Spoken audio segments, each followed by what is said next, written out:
Prestige exclusive సమర్పించు good morning Jangareddygudem. Prestige exclusive showroom సమర్పించు good morning జంగారెడ్డిగూడెంకు స్వాగతం. గత ఏడాదిగా కరోనా విషయంలో ప్రజలు అజాగ్రత్తగా ఉండటం వల్లే నేటి ఈ పరిస్థితికి కారణమని వైసీపీ సీనియర్ నాయకులు వేముల వెంకట సీతారామారావు అన్నారు. కరోనా నుంచి ప్రజలు తమ ప్రాణాలు కాపాడుకోవాలంటే 30 రోజుల పాటు స్వీయ లాక్డౌన్ పాటించాలన్నారు. అలాగే వచ్చే మరో 2 ఏళ్ల పాటు కరోనాతో కలిసి సహజీవనం చేయక తప్పదన్నారు. రాష్ట్రంలో 7 కోట్ల వ్యాక్సిన్ డోసులు కావాలని ప్రస్తుతం మొదటి విడత, 2వ విడత కలిపి 75 లక్షల డోసులు మాత్రమే ఇచ్చామన్నారు. మొదటి విడత వ్యాక్సిన్ తీసుకున్న 30 లక్షల మందికి 2వ విడత వ్యాక్సిన్ ఇవ్వాల్సి ఉందని, ఆలస్యం జరిగితే చాలా ఇబ్బందికర పరిస్థితులు వస్తాయని ఆయన తెలిపారు. ఈ కోవిడ్ కరోనా అనేది అసలు మానవ సమాజానికి ఒక కొత్త జబ్బు. దీని మీద ఎవరికి అవగాహన లేదు. గతంలో మీరే సంవత్సరం క్రితం ఒకసారి మీరు ఇంటర్వ్యూ చేసినప్పుడు చెప్పాను నేను, దీని మీద ఎవరికి అవగాహన లేదు అని చెప్పాను. ఇప్పుడు సంవత్సరం 14 ఏళ్ళు అయిపోతుంది, దీని మీద ఒక అవగాహన వచ్చింది ప్రపంచవ్యాప్తంగా. ఈ రోజున మనకున్న పరిస్థితి, ఇవాళ ఎలా అయితే చనిపోతున్నారో రోగులు, ఇంతకుముందు అమెరికాలో అదే జరిగింది. అభివృద్ధి చెందిన దేశం అమెరికా. అలాంటి దేశంలో లక్షలాది మంది చచ్చిపోయారు నెగ్లిజెన్స్ వల్ల, నిర్లక్ష్యం వల్ల. మాస్క్ పెట్టుకోవక్కర్లేదు, సోషల్ డిస్టెన్స్ అక్కర్లేదు, ఏమీ లేదు, తగ్గిపోద్దనే దాంట్లో పడి ఎంత నష్టం జరిగిందో మనం చూసాం. అయితే అక్కడ జరిగింది ఏంటంటే, అక్కడ జనసాంద్రత తక్కువ ఉన్న దేశాలు, అమెరికా ఒక 25 కోట్లు 30 కోట్లు, మన భారతదేశం 130 కోట్లు, 130 కోట్ల మందికి కావాల్సిన ఇన్ఫ్రాస్ట్రక్చర్ వైద్యపరంగా సమకూర్చాలంటే చాలా కష్టమైన పని. దీనికి అంతటికీ కూడా మనం బాధ్యత వహించాల్సింది ప్రజలే. ఎందుకంటే సంవత్సరం నుంచి చెప్తున్నాం అందరం, సోషల్ డిస్టెన్స్ పాటించండి, మాస్క్ పెట్టుకోండి, జాగ్రత్తగా ఉండండి, సింపుల్గా అయిపోతుంది, పెద్ద ఖర్చుతో ఉండదు, మీకు కోవిడ్ ఎఫెక్ట్ అవ్వదు అని చెప్పని. మరి అటువంటి పరిస్థితుల్లో ఫస్ట్ ఫేజ్లో ప్రభుత్వం, ఇక్కడ ప్రభుత్వం అనే పదం ఏంటంటే రాష్ట్ర ప్రభుత్వం, కేంద్ర ప్రభుత్వం అంతా కూడా. ప్రభుత్వం అంటే భారత ప్రభుత్వం, దాంట్లోనే అన్నీ వస్తాయి.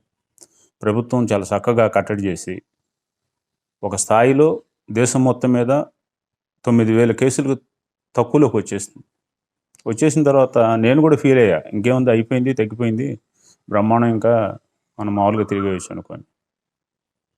ఆ చిన్న ప్లానింగ్ లోపం వల్ల ఇది ఏంటి తగ్గింది, మళ్ళీ వస్తుందేమో, మనం సైంటిస్టులు వీళ్ళందరినీ కూర్చోబెట్టి ఎట్లా చేయాలంటే చెప్పని ఒక ఆలోచన చేయకపోవటం వల్ల ఇవాళ ఈ పరిస్థితి వచ్చింది. రోజు చూస్తున్నాం మనం, ఇవాళ ఆక్సిజన్ అందట్లేదు, ట్యాంకర్ వస్తే కానీ కుదరదు, ఆక్సిజన్ అందకపోతే చనిపోతున్నారు. ఈ రోజు ఉన్న పరిస్థితి ఏం చెప్తున్నారు, ఇప్పుడు ప్లాస్మా థెరపీ కరెక్ట్ కాదంటున్నారు, రెమ్డెసివిర్ వాడొద్దు అనే పరిస్థితిలోకి వచ్చారు. ఎందుకని, అది వాడిన వాళ్ళకి తగ్గిన తర్వాత కూడా మళ్ళీ కోవిడ్ తగ్గినా కానీ వాళ్ళకి మళ్ళీ రకరకాల బ్లాక్ ఫంగస్ అని చెప్పని ఇవన్నీ కూడా మళ్ళీ వేరే రకమైన దాంట్లో నుంచే వేరే మ్యూటేషన్ వేరే రకంగా వచ్చి జబ్బులు వస్తున్నాయి. మరి ఇటువంటి పరిస్థితుల్లో మన ప్రజల్ని మనం రక్షించుకోవాలంటే ఫస్ట్ ప్రజలే దీనికి బాధ్యత వహించాలి. మనం ఒక 30 రోజులు, ఈ రోజు నుంచి 30 రోజులు మనం లాక్డౌన్లోకి వెళ్ళాలి. స్వీయ లాక్డౌన్, బయటకు రాకూడదు. 1 నెల రోజులు సరిపడా మన ఆహార పదార్థాలన్నీ సమకూర్చుకొని ఒక 1 నెల రోజులు కానీ మనం జాగ్రత్తగా ఉంటే ఆ కోవిడ్ లింక్ అనేది తెగిపోద్ది. ఆ తర్వాత ఉన్న వాళ్ళకి ట్రీట్మెంట్ చేస్తారు, మనం బయటపడతాం. మరి ఇటువంటి పరిస్థితుల్లో మన ప్రజానీకం రోజు బయటికి వెళ్తే కానీ 30% మంది ప్రజలు బయటికి వెళ్ళి రోజు కష్టపడి పని చేయకపోతే వాళ్ళకి ఆ రోజు భోజనం ఉండదు. వాళ్ళు తప్పనిసరిగా బయటికి వెళ్ళి పని చేసుకోవాలి. ఇటువంటి పరిస్థితుల్లో వాళ్ళు బయటికి వెళ్ళి పని చేయాలంటే సోషల్ డిస్టెన్స్ మెయింటైన్ చేయాలి, మాస్క్ కంపల్సరీగా పెట్టుకోవాలి. వీటిలన్నిటిలో పాటిస్తూ ముఖ్యమంత్రి గారు చెప్పినట్టు నిన్న కూడా చెప్పారు, సహజీవనం చేయాల్సిందే అని. కనీసంగా 2 సంవత్సరాలు మనం సహజీవనం చేయాల్సిన పరిస్థితి ఉంది ఇవాళ. ఎందుకంటారేమో, మన రాష్ట్రంలో మనకి ఇవాళ సుమారు 7 కోట్ల డోసులు అవసరం. 3.5 కోట్ల మంది జనాభాకి ఇవ్వాలనుకుంటే 2 డోసులు కలిపి 7 కోట్ల డోసులు కావాలి. ఇవాళ మనం ఫస్ట్ డోసు, సెకండ్ డోసు కలిపి, ఫస్ట్ డోసు 54 లక్షలు ఇచ్చాం, సెకండ్ డోసు 20 లక్షలు 21 లక్షలు ఇచ్చాం. మొత్తం కలిపి 75 లక్షల డోసులు వచ్చినాయి. ఇంకా 30 లక్షల డోసులు సెకండ్ డోస్ ఇవ్వాలి. అది ఇంపార్టెంట్. ముందు వాళ్ళకి ఇవ్వకపోతే టైం దాటిపోతే అసలు ఏమవుద్దో తెలియదు. అసలు వ్యాక్సిన్ వేయకపోయినా కొంతకాలం ఆగినా కూడా ఇబ్బంది లేదు. కానీ ఒకసారి వేసి 2వ డోసు వేయకపోతే మాత్రం చాలా ఇబ్బందికరమైన పరిస్థితులు వస్తాయి. ఈ దేశం మొత్తం కూడా దేశవ్యాప్తంగా 7 కోట్ల డోసులే ఉత్పత్తి నెలకి. అంటే సంవత్సరానికి 84 కోట్లు మాత్రమే ఈ వ్యాక్సిన్ ఉత్పత్తి అవుద్ది. చాలామంది చెప్తున్నారు, ఏముంది వెంటనే ఎక్కువ చేయొచ్చు కదా, ఇన్ఫ్రాస్ట్రక్చర్ కావాలి, రా మెటీరియల్ కావాలి, టెక్నాలజీ కావాలి. వ్యాక్సిన్ తయారు చేయటువంటి ఎవరు పడితే వాళ్ళకి ఏదైనా కుటీర పరిశ్రమలో చేయడానికి వీల్లేదు. చాలా జాగ్రత్తగా ఉండాలి. అభివృద్ధి చెందిన దేశాలు సక్సెస్ అయ్యాయంటే వాళ్ళ జనాభా తక్కువ, అందుకని చెప్పని వాళ్ళు సక్సెస్ అయ్యారు, వెంటనే తెచ్చుకున్నారు, అయిపోయింది. మనకు అలా కాదు. మనకు 130 కోట్ల మంది జనాభా అంటే 100 కోట్ల మంది కన్నా ఇవ్వాలంటే 200 కోట్ల డోసులు కావాలి. ఇవాళ మొత్తం కలిపి మనం ఇచ్చింది దేశం మొత్తం మీద 20 కోట్ల మందికి మనం వ్యాక్సిన్ ఇచ్చాం. దాంట్లోనేమో ఫస్ట్ డోసు ఒక 14-15 కోట్లు, మిగతా రిమైనింగ్ బ్యాలెన్స్ 7 కోట్లు సెకండ్ డోసు ఇచ్చాం. అంటే ఈ 200 కోట్ల డోసులు అంటే మీకు నెలకు 7 కోట్ల చొప్పున అంటే ఎంతకాలం పడుతుంది తయారవడానికి? తయారైన వ్యాక్సిన్ తీసుకొచ్చి ప్రజలకు అందించాలంటే కనీసం 2 సంవత్సరాలు పడుతుంది.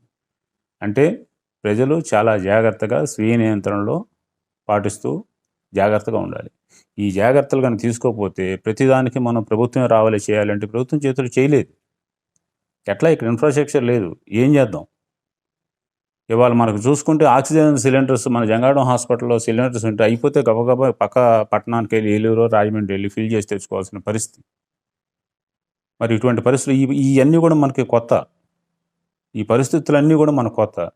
మరి ఇప్పుడు జిల్లాకు ఒక ఆక్సిజన్ ప్లాంట్లు పెడుతున్నారు. అలాగే ఒక దానికన్నా ముందు స్టోరేజ్ ట్యాంక్స్ ఇంపార్టెంట్. వాళ్ళు జంగాడం సెంటర్లో కన్నా ఒక స్టోరేజ్ ట్యాంక్ పెడితే కావాల్సిన వాళ్ళకి అక్కడ తీసుకెళ్తే ఫిల్ చేసి ఇస్తామంటే మనకి ఇబ్బంది లేకుండా ఉంటుంది. ఇది మనకి 1-2 సంవత్సరాల పాటు ఇదే ప్రకారం జరుగుతుంది. ఎందుకంటే వ్యాక్సిన్ అయ్యే వరకు మనం జాగ్రత్తగా ఉండాలి. జాగ్రత్తగా లేకపోతేనేమో ఇదే పరిస్థితి కొనసాగుద్ది. బయట దేశాల నుంచి వ్యాక్సిన్ తెప్పించాలన్నా, ఇంకో చోట నుంచి వ్యాక్సిన్ తెప్పించాలన్నా మినిమం 1 year పడుతుంది మనకి వ్యాక్సినేషన్ అవ్వాలంటే. మరి అంతవరకు ఇప్పుడు ప్రజలు ఏం చేయాలంటే స్వీయ నియంత్రణ పాటించాలి, ఇంట్లోనే ఉండాలి. బయటికి వెళ్ళినా కానీ సోషల్ డిస్టెన్స్తో చాలా జాగ్రత్తగా ఉండాలి. అప్పట్లో ఎవరికన్నా ఒకళ్ళకి వస్తే చాలా జాగ్రత్తగా చూసేవాళ్ళం. వాళ్ళని బయట రానివ్వకుండా ఒక చోట ఐసోలేషన్ చేసి మిగతా కుటుంబ సభ్యులు కలవకుండా. ఇవాళ ఏమవుతుంది, అది మ్యూటేషన్ మార్చుకొని దాని లక్షణాలు మనకు తెలియక ఏం చేస్తున్నాం, ఇంట్లో అందరితో తిరిగేసరికి కుటుంబం మొత్తం వచ్చేస్తుంది. వచ్చిన తర్వాత కూడా అసలు దానికి సిమ్టమ్స్ ఏమి రాకుండా మీకు ఒకేసారి దానికి ఆక్సిజన్ అందుకో, లేకపోతేనేమో రక్తం గడ్డగట్టు, లంగ్స్కి ఎఫెక్ట్ అయ్యో చెప్పకుండా చచ్చిపోతున్నాడు మనిషి. వాళ్ళు చాలా కేసులు రోజు అసలు తెలిసి మనకు కనపడుతున్నాయి 4 కేసులు అయితే, తెలియని కేసులు 400 కేసులు ఉన్నాయి. కోవిడ్ నియంత్రణలో ప్రతిపక్షాలు ప్రభుత్వంపై విమర్శలు చేయడం కంటే బాధ్యత ఎందుకు తీసుకోరాదని డెక్కనాల్ రాంబాబు ప్రశ్నించారు. అలాగే ప్రైవేట్ హాస్పిటల్లో కోవిడ్ పరీక్షలు, వైద్య సదుపాయం అందుబాటులో ఉన్నాయని, అక్కడ నమోదయ్యే కేసుల యొక్క వివరాలు బయటకు రాకపోవడంతో కరోనా పాజిటివ్ కేసులు, మరణాల సంఖ్య ప్రభుత్వం దృష్టికి రావడం లేదన్నారు. ఇప్పుడున్న పరిస్థితుల్లో అత్యవసరంగా రాష్ట్రంలో ఆక్సిజన్ స్టోరేజ్ ట్యాంకులు అవసరమని, బయట ప్రాంతాల నుంచి సరైన సమయంలో ఆక్సిజన్ రవాణా రాకపోవడంతో నేడు ఎక్కువ నష్టం జరుగుతుందన్నారు. దేశంలో పూర్తి స్థాయిలో వ్యాక్సినేషన్కు మరో ఏడాది కాలం తప్పదన్నారు. మొట్టమొదట ఈ సమస్య మనకు ఉత్పన్నం అయినప్పుడు కేవలం గవర్నమెంట్ హాస్పిటల్లోనే ట్రీట్మెంట్ చేసేవాళ్ళు. తర్వాత కొంతకాలానికి ప్రైవేట్ హాస్పిటల్స్ కూడా ఇవ్వడం జరిగింది. కంపల్సరీగా రూల్ ఏంటంటే ప్రైవేట్ హాస్పిటల్ కూడా చెప్పింది ప్రభుత్వం, మీ దగ్గరికి కోవిడ్ పేషెంట్ రిజిస్టర్ చేసి ఆధార్ కార్డు ఇంక్లూడ్ చేసి మాకు ఇన్ఫామ్ చేయండి సాయంత్రానికి అని. ఆ సిస్టమ్ ఇప్పుడు నడవట్లేదు. కంపల్సరీగా వాళ్ళు చెప్పాలి. ఎందుకనంటే కొంతమంది కోవిడ్ వచ్చిందంటే ఏమన్నా అయిపోద్దేమో చెప్పకుండా దాన్ని దాచేసి ఏమన్నా వద్దులేండి చెప్పొద్దని చెప్పని రిక్వెస్ట్లు చేసేవాళ్ళు కొంతమంది ఉంటారు. మీకు అదే గవర్నమెంట్ హాస్పిటల్కి వెళ్తే కంపల్సరీ కూడా అక్కడ ఎంట్రీ వేసుకోవాలి. మానిటరింగ్ సిస్టమ్ ఇవాళ నోడల్ ఆఫీసర్ ఉంటారు అక్కడ. మరి నోడల్ ఆఫీసర్ దాన్ని ఇంక్లూడ్ చేసుకొని, ఇవాళంతా టెక్నాలజీ పెరిగింది, అక్కడ కూర్చొని ల్యాప్టాప్ పెట్టుకొని కొడితే సాయంత్రానికి తెలిసిపోతుంది. మరి చనిపోయిన కుటుంబాలు కూడా వాళ్ళు ఎంతో జాగ్రత్తగా ప్రభుత్వం మరి పేదవాళ్ళందరూ కూడా వాళ్ళే దగ్గరుండి అన్నీ చూస్తున్నారు చనిపోయిన కుటుంబాలు. అది చేయాలంటే ప్రజలు బాధ్యత వహించాలి. అట్లానే ఇవాళ ప్రజాప్రతినిధులు ఉన్నారు, మనం ప్రభుత్వాన్ని అంటున్నాం. ఎస్, అన్ని స్థాయిల్లో గ్రామ పంచాయతీ ప్రెసిడెంట్ దగ్గర నుంచి మొదలుపెట్టి ప్రధానమంత్రి వరకు మనకి రకరకాల వ్యవస్థలు ఉన్నాయి. ఏ వ్యవస్థకు ఆ వ్యవస్థ కన్నా కరెక్ట్గా పనిచేస్తే ఈ సమస్య ఉండదు. ఏదో సమస్య వచ్చింది, ఇది ప్రభుత్వం ఫెయిల్ అయిందని చెప్పని ప్రతిపక్షాలు తీసుకోవడం కన్నా ఎస్, వాళ్ళే బాధ్యతాయుతంగా చేయొచ్చు. అందరూ చేయొచ్చు. దీంట్లో దాసి చెప్పాల్సిన అవసరం లేదు. ప్రభుత్వంకి ఏమన్నా దాయటం వల్ల ఏమన్నా లాభం ఉందా? ఏం లేదు కదా. పోనీ దీనికి ఏమన్నా ఒకవేళ కోవిడ్తో చనిపోయిన వాళ్ళకి ఏమన్నా గవర్నమెంట్ ఏమన్నా ఎంత ఇస్తామని చెప్పి అనౌన్స్ చేయలేదు కదా ఏమి. పోనీ దాన్ని తగ్గించడానికి లేకపోతే ఎంత ఖర్చు అవుద్ది అనుకోవడానికి వాళ్ళు చెప్పాలి. వాళ్ళు చెప్పట్లేదు. గవర్నమెంట్కి ఏదైతే ఇన్ఫర్మేషన్ వస్తుందో అదే రోజు కూడా దీన్ని బయటికి చెప్తూ ఉన్నారు. మరి దీనికి సరి చేయాల్సిన అవసరం ఉంది. తప్పనిసరిగా దీన్ని సరి చేయాలి. ఏ రకంగా అంటే ఆధార్కి లింకప్ చేయమనాలి. ఇవాళ చూడండి, వ్యాక్సినేషన్ జరుగుతుంది. ఆధార్ లింకప్ అయితే మనకి మెసేజ్ ఇచ్చేస్తుంది వేసినట్టు. అలానే ఆధార్ కానీ లింకప్ చేస్తే వాళ్ళకి తెలిసిపోయేటట్టు ఉండాలి. ఇంక వీళ్ళు చెప్పక్కర్లేదు. నాకు మొన్న 35 నాడు సెకండ్ డోసు ఇక్కడ తీసుకుంటే పైన భారత ప్రభుత్వం నుంచి మెసేజ్ వచ్చింది, మీకు సెకండ్ డోసు వేయటం జరిగింది, సో మీ ఫీడ్బ్యాక్ ఏంటి, సరిగ్గా వేసారా లేదా ఏంటి అని 4-5 ప్రశ్నలు అడిగారు. అదే రకంగా కన్నా మనం లింక్ చేసుకొని పెట్టినట్టయితే మొత్తం అందరికీ కూడా న్యాయం జరుగుద్ది.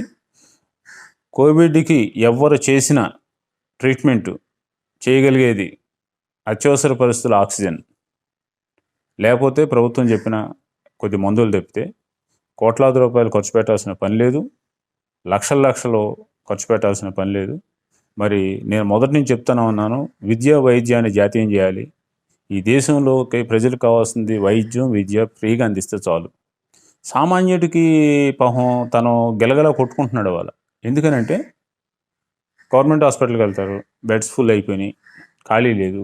ఏం చేయాలి? ప్రైవేట్ హాస్పిటల్లో వీళ్ళ దగ్గర డబ్బులు ఉండవు.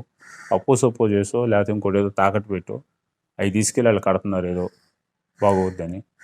ఒక పేషెంట్కి, ఒక కోవిడ్ పేషెంట్కి 5 లక్షల ప్యాకేజీ, 6 లక్షల ప్యాకేజీ ఏముంటుందండి అసలు? హెల్త్ ఎమర్జెన్సీ ఉన్నప్పుడు ఈవెన్ అక్కడ పనిచేసే డాక్టర్లు కూడా ఎక్కువ డిమాండ్ చేయకూడదు. ఎస్, ఇది జరుగుతుంది, ఇది ఒక యుద్ధం.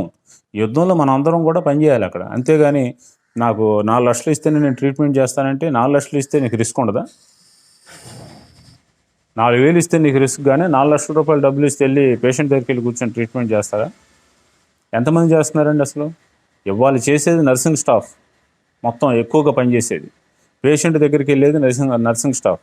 డాక్టర్ వచ్చి అలా చూస్తారు. దీంట్లో రకరకాలు ఏం లేవు, ఒకటే ట్రీట్మెంట్. ఆక్సిజన్ అందకపోతే ఆక్సిజన్ ఇవ్వటం, లేకపోతే ఈ మధ్యకన్నా రెమ్డెసివిర్ ఇంజెక్షన్స్ అంటే కోర్స్ ఇంజెక్షన్స్ ఇవ్వటం, ట్యాబ్లెట్లు వాడటం, ఇమ్యూనిటీని డెవలప్ చేసుకోవటం.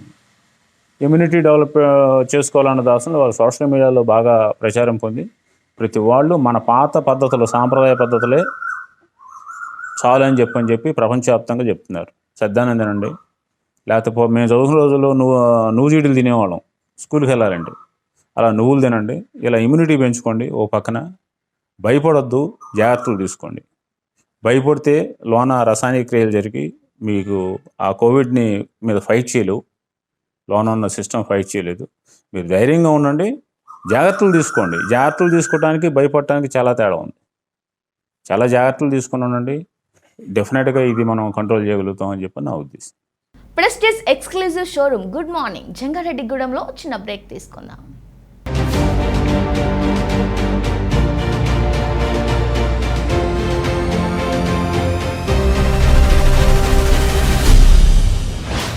Yes, Prestige Exclusive, a business partnership with India's #1 kitchen appliances brand, Prestige. Me cooker వల్ల కిచెన్ పరిస్థితి ఇలా మారితే దాన్ని ఖచ్చితంగా మార్చేయాలి. ప్రవేశపెడుతున్నాం ప్రెస్టీజ్ స్వచ్ ప్రెషర్ కుక్కర్. ఇది చిందటంను నియంత్రిస్తుంది. దీని దృఢమైన బేస్ సంవత్సరాల తరబడి సుస్థిరంగా ఉంటుంది. ఇది పనిచేస్తుంది గ్యాస్ మరియు ఇండక్షన్ రెండింటిపై. సౌకర్యాన్ని ప్రేమించేవారు ప్రెస్టీజ్ ని ఎలా కాదనగలరు? Prestige exclusive showroom Aswaraopeta road, bullet showroom ప్రక్కన, జంగారెడ్డిగూడెం. అత్యవసరంగా ప్రజలకు వ్యాక్సిన్ అందజేయాల్సిన అవసరం ఉందని, అందుకోసం రాష్ట్ర ప్రభుత్వం గ్లోబల్ టెండర్కు వెళ్లడం జరిగిందన్నారు. ఇదంతా పూర్తి చేయాలంటే మరో 6 నెలల కాలం పడుతుందన్నారు. గ్లోబల్ టెండరు పిలిచినప్పుడు గ్లోబల్ టెండర్ మనం సప్లై చేయాలన్నా భారత ప్రభుత్వం దాన్ని కంపల్సరీగా అనుమతించాలనుకుంటా. ఎనీ కంట్రీ ఏది వచ్చినా కానీ ఫస్ట్ థింగ్ ఈజ్ ప్రపంచంలో మనం ఈ వ్యాక్సిన్ ఉత్పత్తిలో మనమే ముందున్నాం. ఎక్కువ ఉత్పత్తి చేయగల కెపాసిటీ. ఈ ఒక్క మందే కాదు, చాలా మందులకి మన ల్యాబొరేటరీసే, మన దేశం నుంచి ఎక్కువ ఉత్పత్తి జరుగుతూ ఉంటుంది. టెండర్స్ పిలిచాం, ఓకే ఇస్తారు. ఇక్కడ ప్రజలు ఆంధ్ర రాష్ట్ర ప్రజల లేకపోతే కర్ణాటక రాష్ట్ర ప్రజలని కాదు, భారత ప్రజలు 130 కోట్ల మంది ఉంది. 100 కోట్ల మందికి వాళ్ళు మనం వ్యాక్సిన్ అందించాలంటే 200 కోట్లు కావాలి. గ్లోబల్ టెండర్ బిల్ మనం కూడా చేసాం, చాలా సహాయం చేసాం ప్రపంచ దేశాలకి. మరి అక్కడ రోజు వేల మంది చనిపోతుంటే మనం అమెరికాకి కానీ ఎక్కడికి కానీ మన యొక్క ల్యాబ్స్ నుంచి, ఇక్కడి నుంచి ల్యాబొరేటరీస్ నుంచి కూడా ఎగుమతి చేయడం జరిగింది వ్యాక్సిన్. మరి ఈ రోజున మనకు ఆ పరిస్థితి వచ్చినప్పుడు ఎంతమంది స్పందిస్తున్నారు వాళ్ళ ప్రపంచంలో? జర్మనీ నుంచి కానివ్వండి, లేకపోతే ఇజ్రాయెల్ నుంచి కానివ్వండి, అమెరికా నుంచి కానివ్వండి, మనం అడగకపోయినా కానీ వాళ్ళు సహాయం పంపిస్తున్నారు ఫ్లైట్స్లో కావాల్సినవన్నీ. ఇలాగా మ్యూచువల్ హెల్ప్ అనేది అవసరం. అలానే ఇప్పుడు గ్లోబల్ టెండర్స్, గ్లోబల్ టెండర్స్ కన్నా వాళ్ళకన్నా మేము సప్లై చేస్తాం అని అంటే డెఫినెట్గా మనం డబ్బుకి కొరత ఏముంది అసలు? ఈ దేశంలో డబ్బు కొరత లేదు, డబ్బు చాలా ఉంది. కాకపోతే దాన్ని తయారు చేయాలంటే it will take some time. మన దేశంలోనే ఇంత చేస్తుంటేనే 7 కోట్ల ఉత్పత్తి అవుతున్నాయి. మరి మనకు కావాల్సిన 200 కోట్ల ఉత్పత్తి చేయాలంటే అట్లీస్ట్ మినిమం, నాకు తెలిసి నేను అనుకుంటుంది, నాకు ఇందులో పెద్ద పరిజ్ఞానం లేదు కానీ మినిమం 6 నెలలు పడుతుంది. 6 నెలల నుంచి సంవత్సరం పడుతుంది. ఏది గ్లోబల్ టెండర్స్ అన్నీ పిలిచి మనం తీసుకొని ఇక్కడ తీసుకొచ్చి ప్రజలందరికీ అందించాలంటే 6 నెలల నుంచి సంవత్సర కాలం పడుతుంది. ఈ లోపల ఏం జరుగుతుంది? ఇప్పుడు మ్యూటేషన్ మార్చుకుంటుంది అంటున్నారు. ఇప్పుడు ఒక చిన్న గింజ అనుకోండి, ఇది కోవిడ్, ఒక కొమ్ము వస్తుంది, దాన్ని మనం ట్రీట్మెంట్ చేస్తున్నాం, అది చచ్చిపోతుంది. రెండో కొమ్ము వస్తుంది, సేమ్ ట్రీట్మెంట్కి అది పనిచేయట్లే. రెండో దాన్ని చంపుతున్నాం, మూడోది వస్తుంది. ఎట్లాగేంటంటే అది లోన రూపం మార్చుకుంటూ ఉంది. ఒకసారి అయిపోయింది, దాన్ని మనం ఏదో మన వ్యాక్సిన్ లేకపోతే ఏదైనా యాంటీబయాటిక్ వేసాం, ఆ లోన క్రిమి చచ్చిపోయింది అంటే అది చావదు. మన బాడీలో ఉన్న ఆహారాన్ని తీసుకొని అది బతుకుతుంది. ఇప్పుడు చేయమని ఏం చెప్తున్నారు అందరూ కూడా?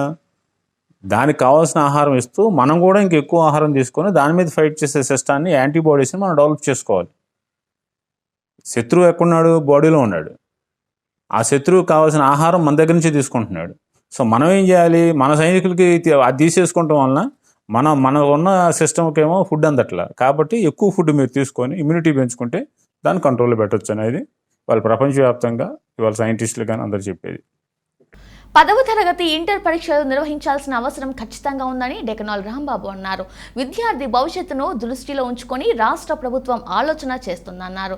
పరిమిత సంఖ్యలో విద్యార్థులను సామాజిక దూరంతో పాటు ఇతర జాగ్రత్తలు తీసుకొని పరీక్షలు నిర్వహించవచ్చన్నారు. తరగతి గదుల్లోనే కాదు, అవసరమైతే పాఠశాల మైదానాల్లో కూర్చోపెట్టి పరీక్షలు నిర్వహించవచ్చని తెలిపారు.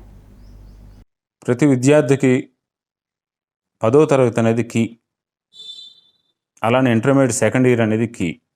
ఎవరైనా కానీ 10వ తరగతి పాస్ అయ్యి నెక్స్ట్ ఇంటర్మీడియట్కి వెళ్ళిపోతే 10వ తరగతిలో ఉన్న బేసే పనిచేస్తాయి.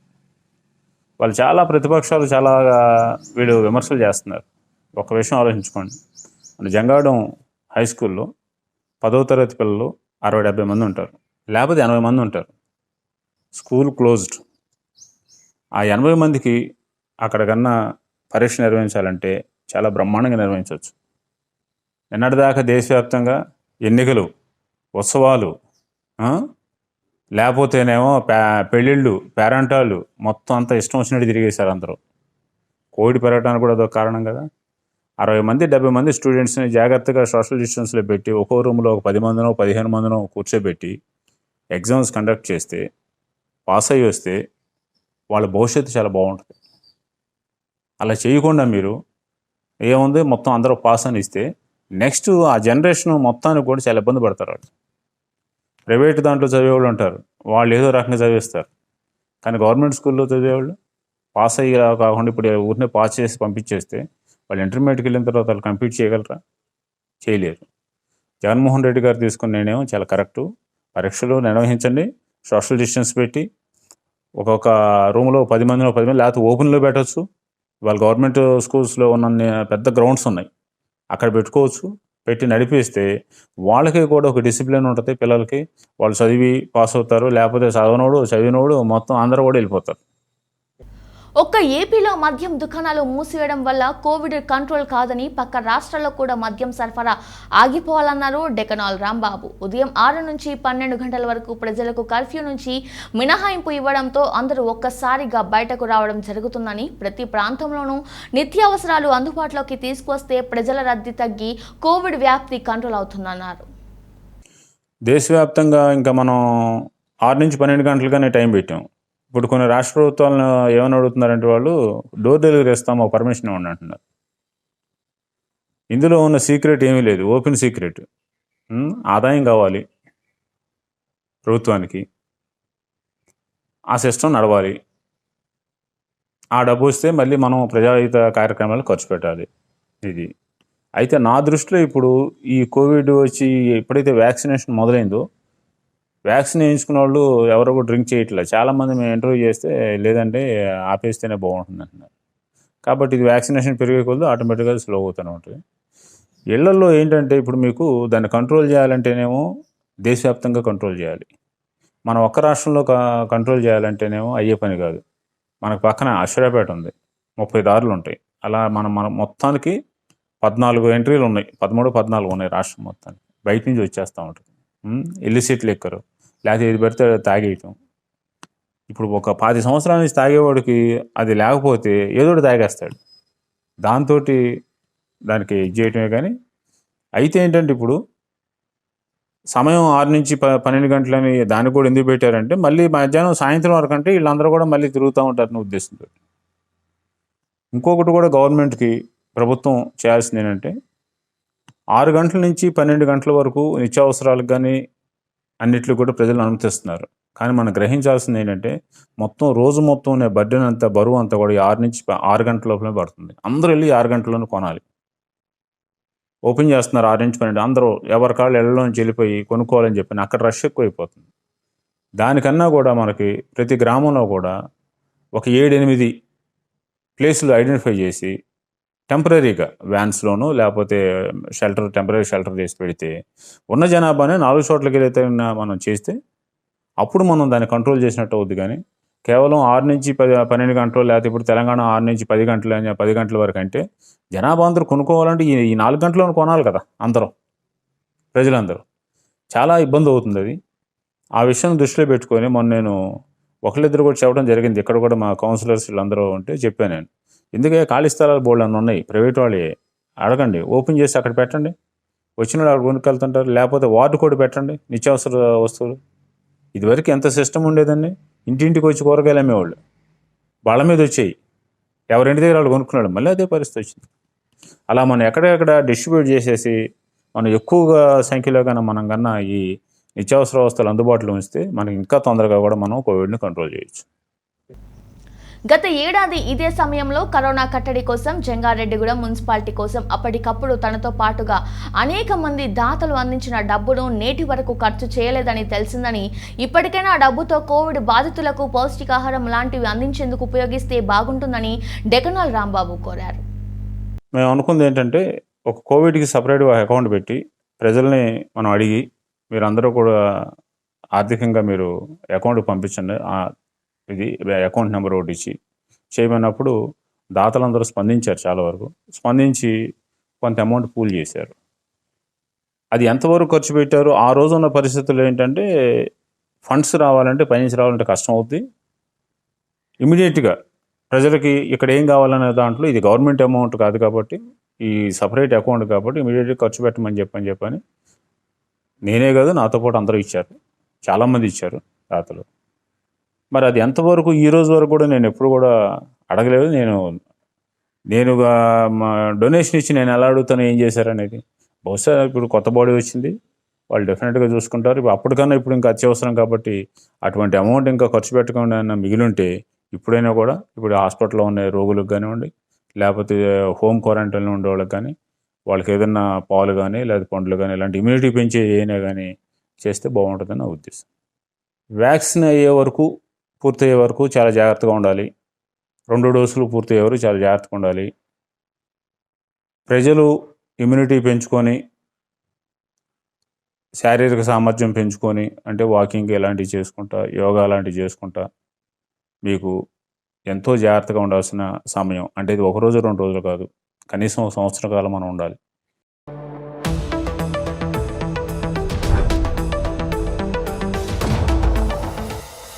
ప్రెస్టేజ్ ఎక్స్క్లూజివ్ సమర్పించు గుడ్ మార్నింగ్ జంగారెడ్డిగూడెం.